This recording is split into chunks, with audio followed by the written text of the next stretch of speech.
പൂരോരുട്ടാതി നക്ഷത്രം. പൂരോരുട്ടാതി നക്ഷത്രത്തിൻ്റെ കുറച്ച് ഭാഗം കുംഭത്തിലും ബാക്കി ഭാഗം മീനത്തിലുമാണ്. അപ്പോൾ അതിൽ 3/4 ഭാഗവും കുംഭത്തിലാണ് പൂരോരുട്ടാതിക്ക്. അപ്പോൾ അവരെ സംബന്ധിച്ചും അവർക്ക് 7 ശനി ജന്മത്തിലാണ് ശനി നിൽക്കുന്നത്, 2ാം ഭാവത്തിലാണ്. ശനീശ്വരൻ 29-ാം തീയതി പോകുന്നുണ്ട്. അപ്പോൾ ആ ഒരു സമയത്ത് വളരെ ഒരു ബുദ്ധിമുട്ടുകളൊക്കെ ഉണ്ടാക്കുന്നുണ്ടെങ്കിലും ഇവിടെ വ്യാഴം 5ലേക്ക് വന്നു. മെയ് മാസത്തോടു കൂടി വ്യാഴം 5-ൽ വരും. അപ്പോൾ നിങ്ങൾ വിളിച്ചാൽ നിങ്ങളുടെ ദേവതകളൊക്കെ മുന്നിലേക്ക് വരാനും നിങ്ങളുടെ കാര്യങ്ങളൊക്കെ നിവർത്തിച്ചു തരാനൊക്കെ നമുക്ക് സാധിക്കുന്നൊരു സമയമാണ്. ചേടരശനിയുടെ 3ാം ഭാവത്തിലേക്കാണ് നമ്മൾ പോകുന്നത്. ജന്മത്തിൽ കഴിഞ്ഞു, 12-ലെ കഴിഞ്ഞു, 2ാം ഭാവത്തിൽ 3ാം ഘട്ടത്തിലേക്കാണ് നമ്മൾ പോകുന്നത്.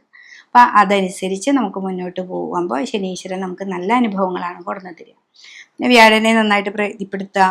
7ാം ഭാവത്തിൽ കേതു ഉണ്ട് എന്നറിഞ്ഞുകൊണ്ട് ഒരു വട്ടം 2 പ്രാവശ്യം പോകുമ്പോഴേക്കും നമുക്ക് അലസതയും മടിയൊന്നും വരാതെ നമുക്ക് മുന്നോട്ട് പോകാനായിട്ട് സാധിക്കുക. പിന്നെ ലഗ്നത്തിൽ തന്നെയാണ് രാഹു.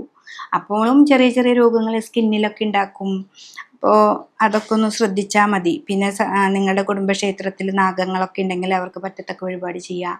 നമ്മുടെ ദേശത്ത് അങ്ങനെ ആയില്യ പൂജ അങ്ങനെയൊക്കെ നടക്കുകയാണെങ്കിൽ അതിൽ നിങ്ങളൊക്കെ പങ്കെടുത്ത് ദേവതകൾക്ക്, നാഗദേവതകൾക്ക് ആവശ്യം എന്താ? കദളിപ്പഴവും വെളിച്ചെണ്ണയാണ് കൊടുക്കുക, മഞ്ഞൾപ്പൊടി അതൊക്കെ നമസ്കരിച്ച് കൊടുക്കുക. അതൊക്കെ ചെയ്താൽ 7ര ശനിയാണെങ്കിൽ നമുക്ക് കാര്യങ്ങൾ നടക്കും. പിന്നെ 7ര ശനിയുടെ കാലഘട്ടത്തിൽ ഇപ്പോൾ വസ്തു വാങ്ങുന്നവരുണ്ടാവാം, അതേപോലെ വീട് വെക്കുന്നവരുണ്ടാവാം. ഇവർക്കൊക്കെ നല്ലൊരു സമയമാണ്. അവർക്ക് അങ്ങനെയൊക്കെ ഇപ്പോൾ വീട് പണി തുടങ്ങി ബ്ലോക്കാണെന്ന് തോന്നിയാൽ അടുത്തുള്ള നാഗത്താങ്കാവിൽ പോവുക, പറ്റത്തൊക്കെ വഴിപാടൊക്കെ ചെയ്യുക. ദേവിക്ക്, ഭൂമി എപ്പോഴും ദേവിയായിട്ടാണ് നമ്മൾ സങ്കല്പിക്കുന്നത്. അപ്പോൾ ദേവി ആ ഇരിക്കുന്ന വീടിൻ്റെ തട്ടകത്തുള്ള ദേവിക്ക് പറ്റത്തക്ക വഴിപാടൊക്കെ ചെയ്താൽ നമുക്ക് മുന്നോട്ട് പോകാനായിട്ട് സാധിക്കും. അപ്പോൾ ഇതിലെ ഈ പൂരോരുട്ടാതി നക്ഷത്രത്തിൻ്റെ കുംഭക്കൂറിലുള്ള കാര്യമാണ് ഞാൻ പറഞ്ഞത്. ഇനി കുംഭം കഴിഞ്ഞ് മീനക്കൂറിലുള്ളവർക്ക് ആ ജന്മത്തിലേക്കാണ് ശനീശ്വരൻ വരുന്നത്. അപ്പോൾ പൂരോരുട്ടാതിയുടെ ഒരു 1/4 ഭാഗം മാത്രം മീനത്തിലുണ്ട്. അവരിൽ ശനി വരുന്നത് 12-ലെ ശനീശ്വരൻ കഴിഞ്ഞു ജന്മശനിയാണ് വരുന്നത്. അവർക്ക് വ്യാഴം 3-ലായിരുന്നു ഇത്ര നാൾ, അവർ വ്യാഴം 4-ലേക്ക് വന്നു. അപ്പോൾ കഴിഞ്ഞ ഈ 2.5 വർഷത്തേക്കാൾ ഇത്രയും കൂടി ഒരു നല്ല ഒരു ഭാവത്തിലേക്ക് നമുക്ക് ഈ ഒരു വർഷം മാറി നിൽക്കുന്നുണ്ട്. അപ്പോൾ ജന്മത്തിൽ 12-ലെ ശനിയേക്കാൾ ഇത്രയും കൂടി നല്ലൊരു ഭാവമാണ് ജന്മത്തിലെ ശനി. അപ്പം നമ്മൾ ഈ 12-ൽ കുറേ തടസ്സങ്ങളൊക്കെ ഉണ്ടാക്കി നിർത്തിയിട്ടുണ്ടാവും. അതിൽ നിന്നൊക്കെ ഒരു മാറ്റം വരുത്തി നമുക്ക് മുന്നോട്ട് പോകാനായിട്ട് സാധിക്കും. പക്ഷെ ഈ 12-ലേക്ക് തന്നെയാണ് രാഹു വരുന്നത്. അപ്പോൾ ഇപ്പോൾ ഒരു 1.5 മാസത്തോളം നമുക്ക് ഈ മെയ്യിലാണ് വ്യാഴം മാറുക.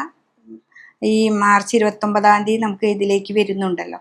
അപ്പോൾ അതൊക്കെ ഇത്തിരി ബുദ്ധിമുട്ടുണ്ടെങ്കിലും നന്നായിട്ട് ശനീശ്വരനെ പ്രാർത്ഥിക്കണം, രുദ്രാഭിഷേകം ചെയ്യണം, ശിവനെ നന്നായിട്ട് അറിഞ്ഞു വിളിക്കേണ്ട ഒരു സമയമാണ്. രാഹു 12-ലാണ്. അപ്പോൾ രാഹു നമ്മളെ കുറേ തരത്തിൽ കുറേ ദോഷങ്ങളെ ഉണ്ടാക്കും. അപ്പം അതുകൊണ്ട് രാഹുവിന് ആണ് നമ്മൾ കൂടുതൽ പ്രാധാന്യം കൊടുത്തുകൊണ്ട് നമുക്ക് മുന്നോട്ട് പോവാം. ശനി നമ്മുടെ കൂടെയുണ്ട്. ശിവൻ്റെ അമ്പലത്തിൽ പോവാം, നവഗ്രഹങ്ങളുടെ അമ്പലത്തിൽ പോയിട്ട് രാഹുവിനും കേതുവിനും പട്ടും പൂജയൊക്കെ സമർപ്പിക്കുക. ദേവീക്ഷേത്രത്തിൽ പറ്റത്തക്ക വഴിപാടുകൾ ചെയ്യുക. പിന്നെ വേറെ ഒരാളെയും ഇതും കുറ്റമൊന്നും പറയാതെ മുന്നോട്ട് പോകാനായിട്ട് സാധിക്കണം. മീനൻ രാശിയിലാണ് ശനി നിൽക്കുന്നത്. അപ്പോൾ അത് കൂടി ഒന്ന് ശ്രദ്ധിക്കണം. അപ്പോൾ 1/4 ഭാഗമാണെങ്കിലും അവർക്ക് അതിൻ്റേതായ ദോഷങ്ങൾ ഉണ്ടെന്നറിഞ്ഞ് നമുക്ക് മുന്നോട്ട് പോകാനായിട്ട് സാധിക്കണം. അപ്പോൾ പൂരോരുട്ടാതിയുടെ കുംഭക്കൂറിലും മീനക്കൂറിലുമുള്ള ആൾക്കാർക്ക് വ്യത്യസ്ത ഫലങ്ങളാണ് ഉണ്ടാവുക. അപ്പോൾ അത് മനസ്സിലാക്കി മുന്നോട്ട് പോകാനായിട്ട് ഈ ഒരു വർഷം സാധിക്കണം.